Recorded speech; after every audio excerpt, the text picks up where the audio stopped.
उम्मीद करते हैं आप सब बहुत अच्छे होंगे। दोस्तों, मौर्य प्रशासन के क्रम में हमारा यह अगला वीडियो है और आज हम शुरुआत करेंगे न्याय प्रशासन से और प्रायः जितने भी प्रशासन में फैक्ट हैं मौर्य साम्राज्य में वो आज हम कवर करने की कोशिश करेंगे। तो दोस्तों, देखेंगे हम न्याय प्रशासन।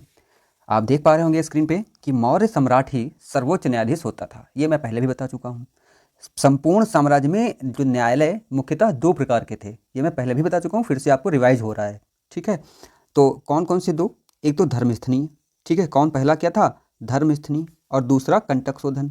अब देखिए, रटने की जरूरत नहीं है, नाम से यहाँ पे क्लियर हो जाएगा। कंटक शोधन, कंटक यानी कि कष्ट। कष्ट कहाँ होता है? फौजदारी में, मार पीट, हत्या, ठीक ना। और धर्मस्थनीय जो कि धर्म मतलब जो नियम कानून से जुड़ा हुआ हो। तो दीवानी, दीवानी का मतलब हमारी जमीन जायदाद का जो भी ठीक है झगड़ा होता है। ठीक, तो ध्यान रखना है, धर्मस्थनीय मतलब दीवानी न्यायालय था और कंटक शोधन मतलब फौजदारी न्यायालय था। ठीक है, अब दीवानी न्यायालय में कभी कभी स्थानिक जो होते थे वो इसमें जज का रोल निभा देते थे। कौन? स्थानिक नामक अधिकारी। और फौजदारी में प्रदेष्टा, यहाँ पे लिखा है, आप लोग देख पा रहे होंगे, फौजदारी में प्रदेष्टा और दीवानी में स्थानिक। ठीक है, नहीं सॉरी, स्थानिक नहीं, सॉरी सॉरी सॉरी, व्यवहारिक, मैं कह रहा हूँ व्यवहारिक। धर्मस्थनीय व्यवहारिक इसका जो है न्यायाधीश होता था और कंटक शोधन का प्रदेष्टा। यद्यपि प्रमुख न्यायाधीश तो सम्राट ही होता था। ठीक है, आगे देखते हैं। अब क्या था कि प्रत्येक में तीन तीन न्यायाधीश थे। धर्मस्थली में भी तीन न्यायाधीश थे और कंटक शोधन में तीन जो न्यायाधीश थे। दोस्तों देखिए, मौर्य साम्राज्य जो ऐसे ही नहीं कहते हैं कि अशोक सबसे महान शासक हुआ।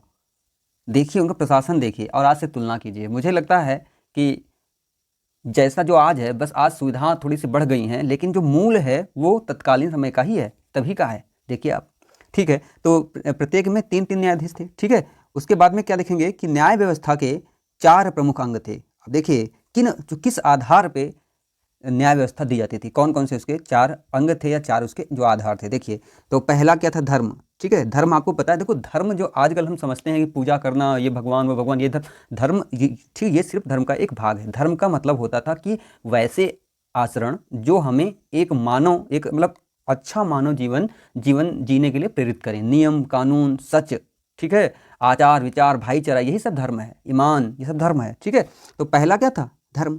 ठीक है, दूसरा व्यवहार। व्यवहार के आधार पर भाई, मतलब व्यवहार क्या है?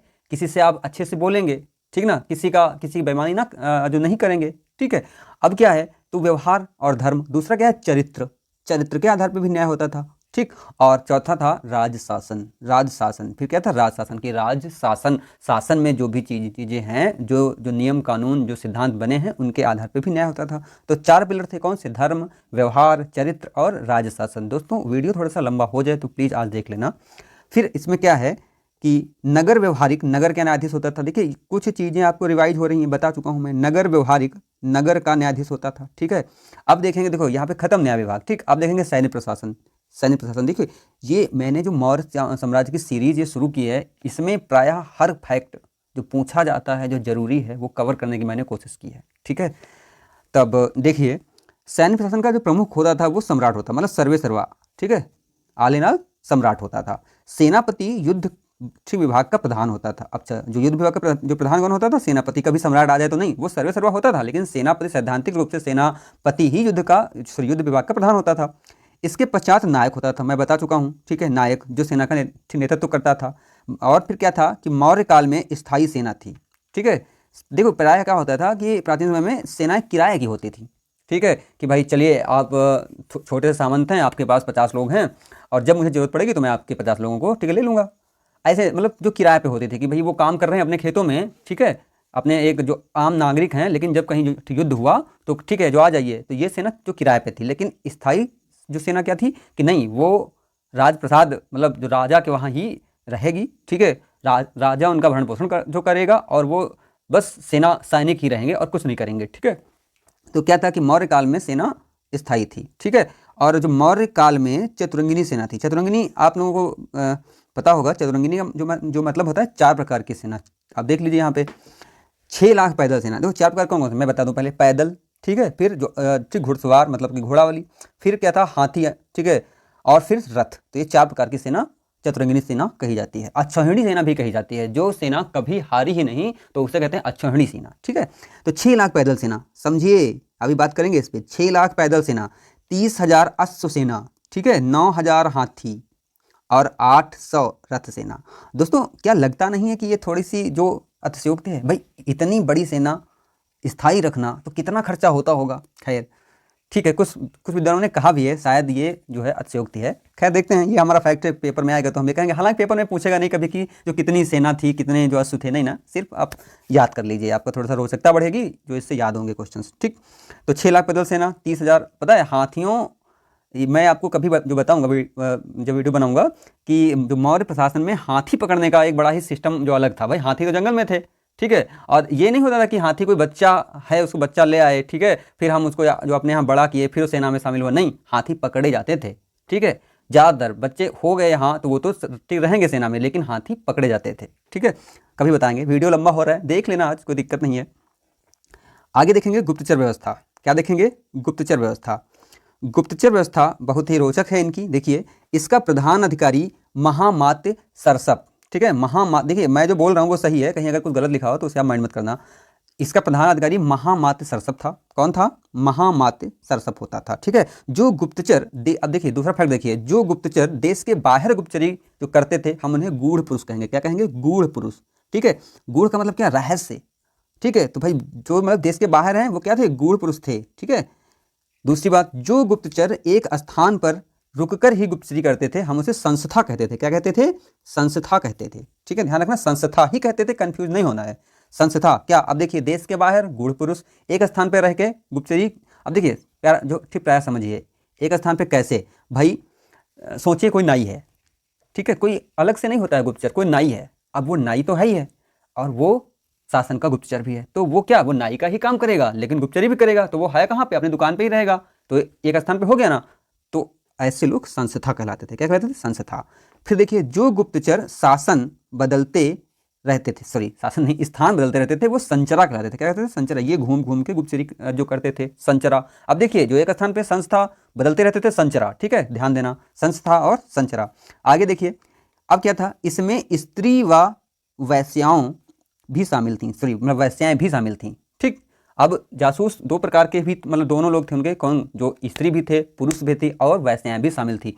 प्रायः प्रायः नहीं, जब हम पढ़ेंगे मौर्य प्रशासन साम्राज्य किसी अच्छी बुक से, तो मतलब जिसमें सिर्फ वो सिर्फ मतलब बुक जो मौर्य प्रशासन पे ही हो, तो हम उसमें देखेंगे कि मौर्य साम्राज्य का जो गुप्तचर व्यवस्था था उसमें प्रायः महिलाओं का भाग ज़्यादा रहा है, ठीक है। ठीक, देखते हैं, वैश्याएं भी शामिल थीं। इसके अतिरिक्त जो अपराधों की रोकथाम जो में किसे पुलिस का नाम, सॉरी मतलब अपराधों की रोकथाम के लिए पुलिस जो थी हम उसे रच्छिन कहते थे। क्या कहते थे? रच्छिन। पुलिस का नाम क्या था? रच्छिन नामक जो अधिकारी था। तो ध्यान रखना, यहाँ पे जो हमने बताया गुप्तचर व्यवस्था, महामात्य जो सरसप इसका प्रमुख था, गूढ़ पुरुष देश के बाहर, एक स्थान पर रह के संस्था, स्थान के बदलते थे संचरा, और इसमें जो स्त्री और पुरुष और वैश्याएं भी शामिल थीं।